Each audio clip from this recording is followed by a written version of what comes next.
আসসালামু আলাইকুম সবাইকে। এই ভিডিওতে আজ আমরা দেখব stack simulation example of bottom up parsing. So আমরা যারা পার্সিং নিয়ে পড়াশোনা করছি তারা অবশ্যই জানবো যে পার্সিং মূলত দুই প্রকার হয়। এরপর আরও কিছু সাবডিভিশন পসিবল, বাট মূলত পার্সিং দুই প্রকার হয়। একটাকে আমরা বলি হচ্ছে টপ ডাউন অ্যাপ্রোচ এবং আরেকটাকে বলা হয় হচ্ছে bottom up approach. So top down অ্যাপ্রোচে বেসিক্যালি কি হয়, এখানে আমরা একটা টার্মিনাল, এই গ্রামারের ভিতরে এটাকে আমরা টার্মিনাল বলছি। এই টার্মিনাল থেকে যখন আমি কিছু অপারেশনের পর এই স্ট্রিংটা পাবো অ্যাজ আওয়ার আউটপুট, আমরা সেটাকে বলবো টপ ডাউন অ্যাপ্রোচ। এবং বটম আপ পার্সিংয়ে আমরা এই স্ট্রিং থেকে কিছু অপারেশন করে যদি এই টার্মিনালে ব্যাক করতে পারি সেটাকে আমরা বলবো হচ্ছে বটম আপ পার্সিং। সো যেহেতু আমাদের এই ভিডিওর title stack simulation example of bottom up parsing, আমরা এখানে বেসিক্যালি এই স্ট্রিং থেকে এই টার্মিনাল ভ্যালুতে যাব। এটাকে অলসো বলা হয় শিফট রিডিউস অথবা এসআর অ্যাপ্রোচ। কেন এটাকে শিফট রিডিউস অ্যাপ্রোচ বলা হয় তা আমরা যখন ভিডিওটা আস্তে আস্তে সলভ করব বা এই প্রবলেমটা যখন সলভ করব তখন আশা করি আপনাদের কাছে ক্লিয়ার হয়ে যাবে ইনশাল্লাহ। সো বটম আপ পার্সিং করার সময় আমরা হচ্ছে বেসিক্যালি এখানে চারটা অপারেশন করতে পারি। নাম্বার 1 অপারেশন হচ্ছে আমরা শিফট করতে পারি। নাম্বার 2 হচ্ছে আমরা এটাকে রিডিউস করতে পারি। নাম্বার 3 হচ্ছে এটাকে আমি অ্যাকসেপ্ট বলতে পারি। অ্যাকসেপ্ট কখন বলতে পারি, যখন আমার এই স্ট্রিংটাকে, এই ইনপুটটাকে আমি সাকসেসফুলি আমার এই টার্মিনাল ভ্যালুতে প্রকাশ করতে পারবো তখন আমি বলবো অ্যাকসেপ্ট।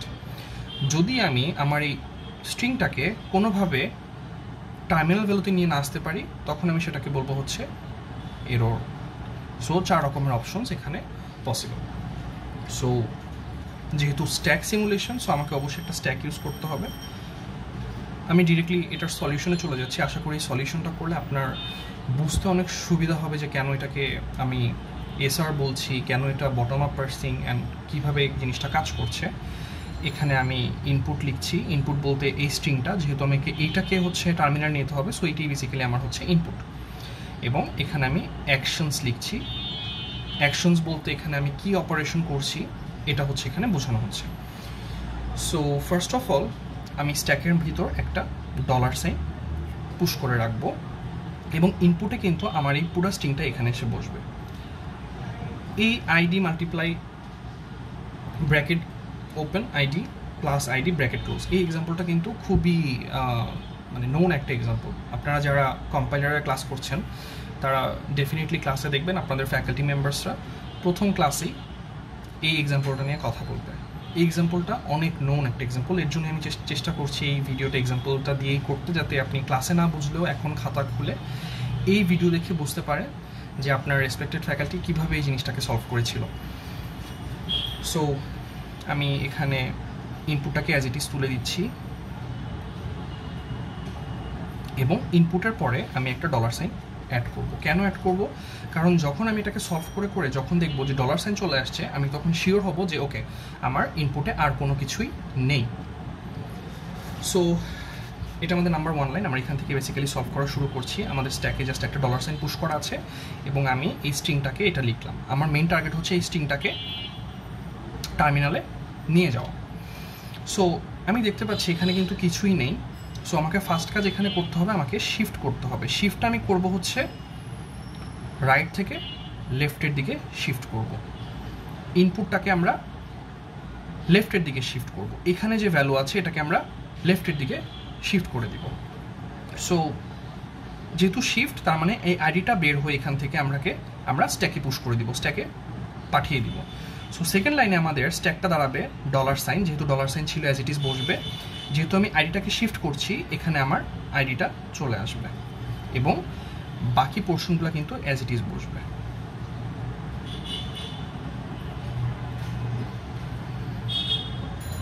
বুঝতে পেরেছি কি?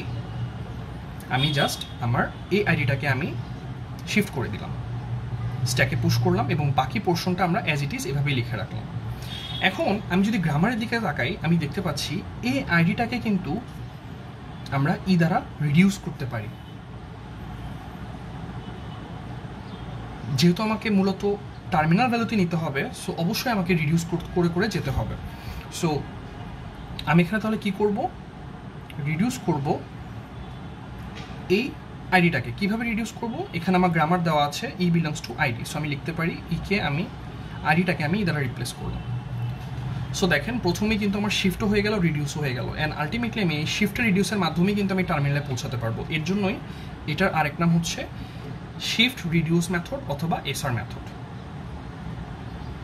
ওকে, সো থার্ড লাইনে আমি লিখবো ডলার সাইন, যেহেতু আমরা এটাকে রিডিউস করে ফেললাম ই দ্বারা, তাহলে ডলার সাইন এখানে বসবে ই এবং এখানে অ্যাজ ইট ইজ বসবে। আরেকটা জিনিস একটু মনে রাখবেন, আমরা কিন্তু প্রত্যেকটা ইন্ডেক্সে বা প্রত্যেকটা ঘরে কিন্তু একটাই অপারেশন পারফর্ম করতে পারবো, মাল্টিপল অপারেশন পারফর্ম করতে পারবো না। এবং খুবই মাথা ঠান্ডা রেখে আমাকে প্রত্যেকটা ইনপুট থেকে একটা একটা করে ঘর বের করতে হবে। আমরা কিন্তু এই ব্র্যাকেটগুলো পর্যন্ত মিস করতে পারবো না, তাহলে কিন্তু আমাদের অ্যান্সার ফাইনালি গিয়ে মিলবে না। সো এখানে আমরা দেখতে পাচ্ছি যে আমার এখন ইনপুটটার অবস্থা এরকম, এবং আমি হচ্ছে এখানে আইডিটাকে ই দ্বারা রিডিউস করে দিলাম। সো নেক্সট আমার কাছে কী হবে, এখানে তো আর কোনো কিছু আমি করতে পারছি না, আর কোনোভাবে এটাকে রিডিউস করা পসিবল হচ্ছে না। সো দেন আমরা কী করবো, এটাকে আমরা আবার শিফটে নিয়ে যাব। So in hour fourth line will write dollar sign E, shift হবে, কি শিফট হবে তাহলে, এখান থেকে আমার এই মাল্টিপ্লিকেশন সাইনটা শিফট হবে। লিখলাম এখানে, তাহলে পড়ে থাকবে হচ্ছে bracket ID plus ID bracket close এবং ডলার সাইন। আমি কি এটাকে কোনোভাবে ফেলতে পারছি না, এটাকে কিন্তু কোনো গ্রামারে ফেলতে পারছি না। ডলার সাইন ই মাল্টিপ্লিকেশন, এখানে কিন্তু ই মাল্টিপ্লাই ই থাকলে আমি ফেলতে পারতাম, সো ফেলতে পারছি না। সো যেহেতু ফেলতে পারছি না, এটাকে আমার আবার শিফট করতে হবে। So in our fifth line will write dollar sign E multiplication sign, এবং জাস্ট হচ্ছে আমার এই ব্র্যাকেটটা এখানে শিফট হয়ে স্ট্যাকে পুশ হবে। তাহলে এখানে পড়ে থাকবে ID plus ID bracket close dollar sign. আমি কি কিছু করতে পারছি না, আমি কিছু করতে পারছি না, তার মানে এটাকে আমাকে আবার শিফটে ফেলতে হবে। So in hour six line will write dollar sign E multiplication opening bracket, এবং এই আইডিটাকে আমি স্ট্যাকে পুশ করব। সো এখানে আইডি চলে আসবে, এবং এখানে পড়ে থাকবে এই রিমেনিং পোর্শনটুকু plus ID bracket close dollar sign. Okay, আমরা যদি এবার একটু তাকাই আমাদের স্ট্যাকের দিকে, আমি দেখতে পাচ্ছি এই আইডিটাকে কিন্তু রিপ্লেস পসিবল, তাই না? আমরা আগেও কিন্তু আইডিটাকে রিপ্লেস করছি, সো এবারও কিন্তু পসিবল। তবে হ্যাঁ, ব্র্যাকেটটা কিন্তু কোনোভাবে রিপ্লেস করব না, ঠিক আছে? কারণ ব্র্যাকেটের জন্য কিন্তু আমি কিন্তু কোনো গ্রামার এখনও ফেলতে পারিনি। সো আমাকে এখানে কী করতে হবে, রিডিউস করতে হবে, এবং রিডিউসের কোনটা দিয়ে কীভাবে রিডিউস করছি, রিডিউসের গ্রামারটাও আমি উল্লেখ করে দিব যে আমি আইডিকে ই দ্বারা রিপ্লেস করছি। সো এখানে আমার তাহলে সেভেন্থ লাইনে গিয়ে আমার স্ট্যাকটা দাঁড়াবে হচ্ছে ই মাল্টিপ্লাই ব্র্যাকেট ই, এবং এখানে থাকবে হচ্ছে plus sign ID bracket close dollar sign. Okay, so আমি কি এখানে আর কোনো অ্যাকশনে যেতে পারছি না, আমাকে এখন আবার শিফট করতে হবে। সো আমি যদি আবার শিফট করি, আমাদের 8 লাইনটা দেখতে হবে dollar sign E multiplication sign bracket E, just এই পজিটিভ সাইনটা চলে যাবে, এই পজিটিভ সাইনটা চলে আসলো, এখানে পড়ে থাকলো ID bracket close dollar sign. কোনো কিছু কি করা পসিবল? আমি কি শুধু ইটাকে করতে পারি না, শুধু ইটাকে করতে পারি না, কারণ কি আমার এখানে কিন্তু ব্র্যাকেট, তার ভিতরে ই এবং ব্র্যাকেট ক্লোজ, আমার কিন্তু এখানে কোনো ব্র্যাকেট ক্লোজ নেই, সো এটা করতে পারছি না। সো আমাকে কি করতে হবে, আবারও আমাকে শিফটে যেতে হবে। So in our 9th line we will write dollar sign E multiplication sign bracket as it is, এখানে পজিটিভ ছিল, পজিটিভও থাকবে, এই আইডিটাকে আমি এখানে নিয়ে আসবো, এবং এখানে কি পড়ে থাকলো, এখানে পড়ে থাকবে একটা ক্লোজিং ব্র্যাকেট এবং ডলার সাইন। আমি এখানে দেখতে পাচ্ছি আমি এই আইডিটাকে রিপ্লেস করতে পারি। সো আমি রিডিউস করব আইডি দ্বারা। সো আমাদের 10th লাইনে আমাদের স্ট্যাকটা দাঁড়াবে ই মাল্টিপ্লাই ব্র্যাকেট ই প্লাস ই, ইয়েস। সো এখানে দাঁড়াচ্ছে হচ্ছে আমাদের ইনপুটে থাকবে ব্র্যাকেটিং ক্লোজ এবং ডলার সাইন, এবং আমি দেখতে পাচ্ছি এই ই প্লাস ইকে কিন্তু আমরা রিডিউস করতে পারি, গ্রামারে দেওয়া আছে। সো আমরা যেহেতু পড়ে যাচ্ছে গ্রামারে, আমি এটাকে রিডিউস করে ফেলবো। সো লিখবো reduce E plus E. So 11th লাইনে আমাদের দাঁড়াবে dollar sign E multiplication sign, যেহেতু এইটুক হবে এখানে ব্র্যাকেট অ্যাজ ইট ইজ থাকবে, ব্র্যাকেট তো আমি চেঞ্জ করতে পারছি না, সো জাস্ট ই প্লাস ইটাকে আমি চেঞ্জ করে ই লিখতে পারছি। সো এখানে আমি ই লিখবো এবং এখানে অ্যাজ ইট ইজ এটাই থাকবে। সো কিছু কি এখানে আর করা পসিবল না? কোনো কিছুতে পড়ছে না। দেখেন এখানে ই মাল্টিপ্লাই ই, বাট এখানে একটা ব্র্যাকেট পড়ে গেছে। আবার এখানে ই এর পরে কিন্তু ব্র্যাকেট ক্লোজ হলে আমি এটাকে একটা গ্রামারে ফেলতে পারি, বাট এখানে কিন্তু এরপর গ্রামার শেষ হয়নি। সো আমাকে কী করতে হবে? শিফটে যেতে হবে আবারও। আমি আবার শিফটে চলে গেলাম।